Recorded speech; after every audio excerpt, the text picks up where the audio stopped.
Baiklah pemirsa PAL TV, saat ini kita sudah terhubung dengan Eksekutif General Manager Angkasa Pura II, Bapak Raden Iwan Winaya Mahdar untuk menanyakan seperti apa kesiapan Bandara Sultan Mahmud Badarudin II dalam menghadapi momen libur Natal dan Tahun Baru tahun ini. Assalamualaikum warahmatullahi wabarakatuh, Bapak Raden. Apa kabarnya, Pak? Apa kabarnya Pak hari ini? Alhamdulillah. Sehat, semangat. Baik, terima kasih Pak Raden karena telah bergabung dalam telebicara kita pada hari ini bersama saya Rara, Pak. Baik. Baik, langsung saja Pak Raden, bagaimana persiapan keamanan di Bandara Sultan Mahmud Badarudin II, Pak, untuk menghadapi lonjakan penumpang selama momen libur Natal dan Tahun Baru 2023 ini, Pak Raden? Baik, terkait dengan aspek keamanan, kami dibantu, disupport, didukung BKO dari TNI Polri, khususnya dari TNI AU, Lanut Sri Mulyono Herlambang, dengan dari jajaran kepolisian, yaitu dari Polsek Sukarame, memastikan bahwa keamanan yang ada di Bandara SB2 Palembang bisa terjaga, terjamin untuk kenyamanan fasilitas perjalanan yang ada di Bandara SB2 Palembang bagi pengguna jasa atau customer saat ini, khususnya di dalam rangka angkutan udara Nataru tahun 2023-2024. Kami menyiapkan tim walking patrol yang akan terus melakukan patroli di sisi selasar, terminal, dan bandara yang ada di Bandara SB2 Palembang untuk memastikan keamanannya bisa lebih baik dan bisa meningkatkan kenyamanan buat para pengguna jasa kami. Baik Pak Iwan, apakah ada langkah-langkah khusus yang diambil oleh pihak bandara dalam menanggapi lonjakan volume penumpang nih Pak selama musim libur Natal dan Tahun Baru? Dan berapa persen Pak prediksi peningkatan jumlah penumpang pada Nataru kali ini Pak? Baik. Langkah-langkah yang sudah kami persiapkan diantaranya adalah di bandara sudah ada posko terpadu Nataru 2023-2024, kolaborasi dengan stakeholder, dengan komunitas bandara yang ada di SMB2 Palembang, baik dari sisi kantor kesehatan pelabuhan kelas 2 Palembang, kemudian teman-teman dari CIQ, kemudian maskapai, ground handling, dan tentunya TNI Polri. Posko ini digunakan secara bersama untuk melakukan monitoring, evaluasi layanan angkutan udara yang ada di Bandara SMB2 Palembang. Dan prediksi kami untuk kenaikan dibandingkan dengan tahun 2022 yaitu sebesar 10%. Sehingga kita prediksi nanti akan terjadi penumpang dari tanggal 19 sampai dengan tanggal 4 Januari total adalah 136.017 penumpang yang akan melakukan kegiatan datang maupun berangkat dari Bandara SMB2 Palembang. Dan kami dari CSDM juga sudah menyiapkan kurang lebih 360 personil, baik sisi operasi, sisi teknik, supporting, semuanya dalam rangka memastikan layanan yang terbaik buat pengguna jasa dalam rangka angkutan udara Nataru 2023-2024. Sampai saat ini tidak ada isu, semua fasilitas yang ada baik di sisi udara, di terminal, di line set, transformasi antar moda yang ada semuanya bisa siap, serviceable, digunakan dengan baik untuk kegiatan operasi penerbangan saat ini. Dan kami berharap isu yang mungkin menjadi salah satu obstacle kegiatan ini adalah mudah-mudahan tidak ada hujan yang cukup deras sehingga akan mengganggu jarak pandang yang ada di Bandara SB2 Palembang. Baik Pak Iwan, lalu bagaimana fasilitas dan pelayanan di Bandara Sultan Mahmud Badarudin II sendiri Pak ditingkatkan agar sesuai dengan peningkatan jumlah penumpang selama libur Natal nanti Pak?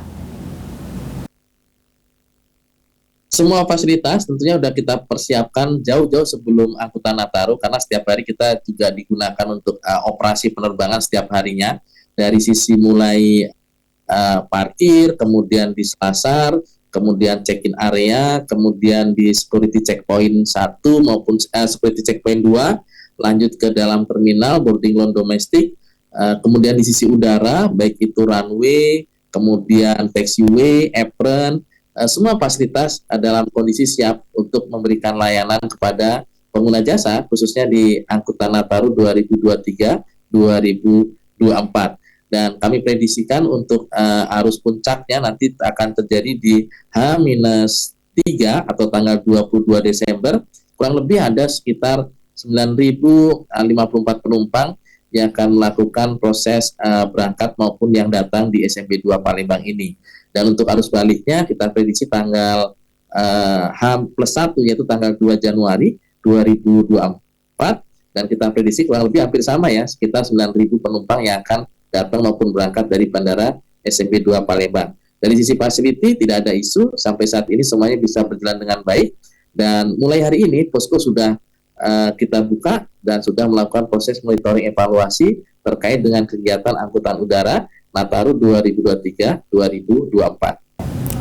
Baik Pak Iwan, lalu apakah pihak bandara telah bekerja sama dan berapa maskapai penerbangan untuk memastikan ketersediaan penerbangan dan kelancaran proses operasional selama musim libur Natal dan Tahun Baru Pak Iwan?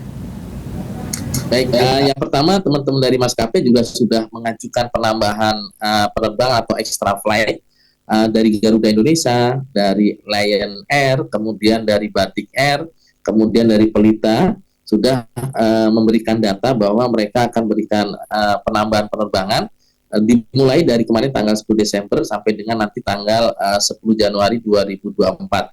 Total kami hitung sekitar ada 80 penambahan penerbangan yang ada di masa angkutan Nataru 2023-2024. Baik dari Palembang ke Soekarno-Hatta maupun Palembang ke Halim Perdana Kusuma. Jadi dua destinasi ini yang ada penambahan extra flight dari teman-teman maskapai yang ada. Tidak tertutup kemungkinan nanti maskapai yang lain akan mengajukan penambahan penerbangan di angkutan Nataru ini.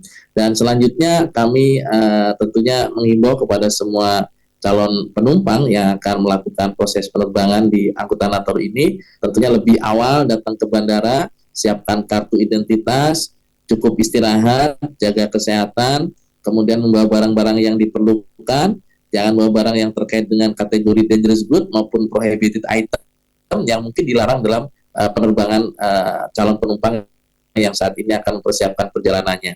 Dan saat ini, tadi pagi kami monitoring dari mulai jam operasional penerbangan, yaitu jam 05.00 WIB sampai nanti jam 24.00 WIB, semuanya masih berjalan dengan baik, dengan lancar, dan belum ada delay terkait dengan kondisi cuaca akibat dari cuaca hujan saat ini. Semuanya bisa berjalan dengan baik.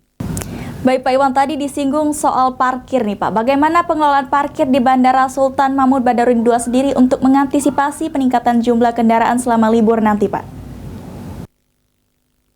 Ya, untuk pengelolaan parkir kami kerjasama dengan Prim Kopau dari Laut Sri Mulyana Herlambang, yang kebetulan Prim ini yang mengelola parkir yang ada di SP 2 Palembang. Kita sudah koordinasi untuk melakukan buka tutup gate sesuai dengan keperluan yang ada. Kalau memang saatnya diperlukan harus membuka pintu lebih dari 2 gate, maka kita akan lakukan itu supaya tidak ada terjadi kemacetan, kemudian antrian yang cukup panjang, semuanya bisa lancar dan tentunya memberikan kenyamanan tersendiri untuk pengguna jasa bandara, baik yang akan masuk ke bandara maupun yang keluar dari Bandara SMP 2 Palembang. Baik Pak Iwan, apakah terdapat upaya khusus dalam mengoptimalkan sistem check-in dan boarding di bandara Pak untuk memastikan efisiensi selama musim libur Pak Iwan? Baik, pastinya ada kita lakukan. Salah satu inovasinya adalah kita sudah ada traveling line. Jadi para pemirsa PAL TV yang ada saat ini bisa mendownload traveling pass yang ada di aplikasi, sehingga bisa memudahkan atau mempercepat proses verifikasi dokumen yang ada di security checkpoint 2. Sehingga para pengguna jasa atau penumpang ini tidak perlu lagi mengeluarkan KTP atau tiket karena sudah menggunakan traveling line.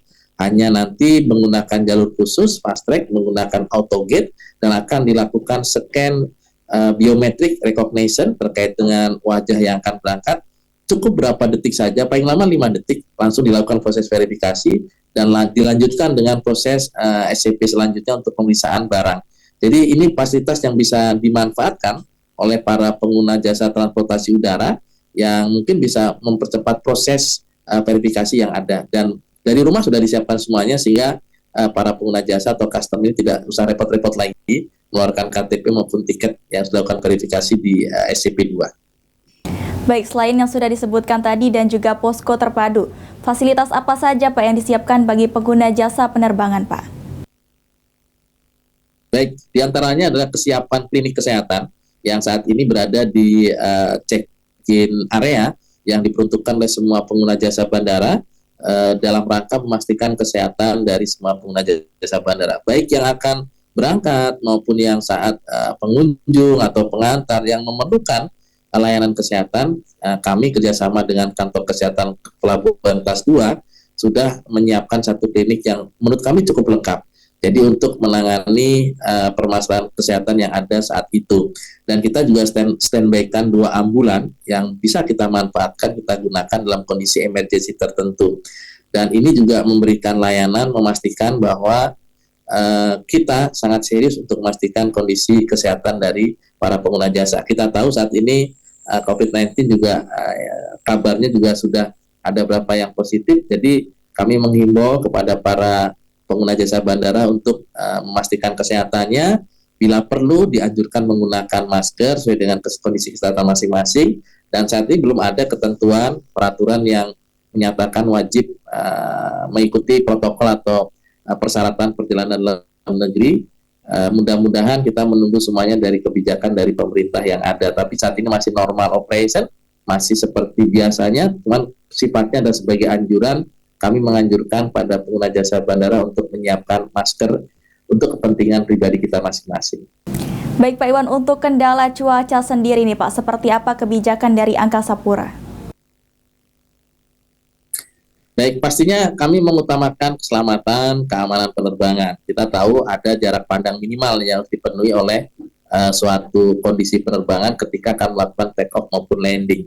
Jadi ketika jarak pandangnya masih di batas jarak pandang yang dipersyaratkan, masih bisa melakukan take off dan landing. Tapi apabila sudah di bawah batas yang ditentukan, maka pastinya kru maupun dari maskapai akan mempertimbangkan keselamatan menjadi nomor 1, sehingga harus delay sebentar atau menunggu sebentar sebelum melakukan take off maupun landing, memastikan jarak pandangnya bisa betul-betul clear dan bisa melakukan proses take off landing dengan baik dan dengan selamat. Dan ini perlu pengertian dari pengguna jasa kenapa harus ada delay ketika jarak pandang itu tidak sesuai dengan ketentuan, karena semuanya demi keselamatan kita semua, tidak dipaksakan untuk landing maupun untuk take off saat itu ketika jarak pandangnya tidak memenuhi dengan persyaratan yang ditentukan. Alhamdulillah untuk saat ini jarak pandangnya masih terjaga sehingga belum terganggu terkait dengan cuaca yang saat ini terjadi. Baik, terakhir Pak Iwan, himbauan dan harapan bagi penumpang maupun personel pada Natal dan Tahun Baru pada tahun ini, Pak. Baik, kepada para calon penumpang, yang pertama adalah tentunya dipersiapkan diri ya 2 jam atau 1,5 jam bisa berangkat ke bandara, jangan terlalu mepet karena juga nanti akan mengganggu proses verifikasi dan ketenangan perjalanan. Yang kedua adalah siapkan identitas diri, ID card dari para calon penumpang yang akan berangkat.